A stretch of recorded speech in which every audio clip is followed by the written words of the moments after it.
આજ તો આવી ગયા પોરબંદર ચોપાટીએ. કહાની કા કેવી છે કે જય શ્રી રામ મિત્રો, ગુડ મોર્નિંગ. વાગી ગયા 9:53 ને પછી કાઢી લીધી ગાડી ને પછી આવી ગયા ગામમાં ને ભેગો થઈ ગયો આપણે નિલેશ ભત્રીજો. અને પછી નિલેશ ને બાય કરી નીકળી ગયા આપણે પોરબંદર બાજુ.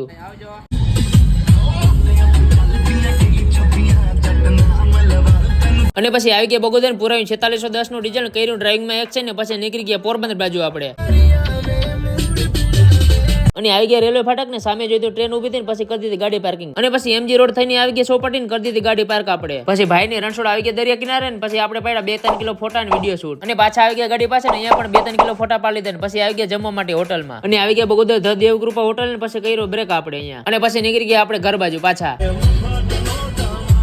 ભાગી ગયા તને એક નગડીઓ ભેટકડે કાપીને આવી ગયા રાવલ બસ સ્ટેન્ડ. અને જેસીબી ખાડો કરતા જ પેલા પૂગી ગયો તમારો ભાઈ ઘરે. ભાગી ગયા 3:53 ને પછી કરી દીધી ગાડી પાર્ક ને. વિડીયો ને લાઈક ના કરી તો લાઈક કરતા જજો ને ફોલો કરવાનું ના. અને આનો આખો લોક જોઈ તો મારા ઇન્સ્ટાગ્રામ બાયો માં લિંક છે, ક્લિક કરીને જોતા હો ને ચેનલ ને સબસ્ક્રાઇબ કરવાનું ના ભૂલતા.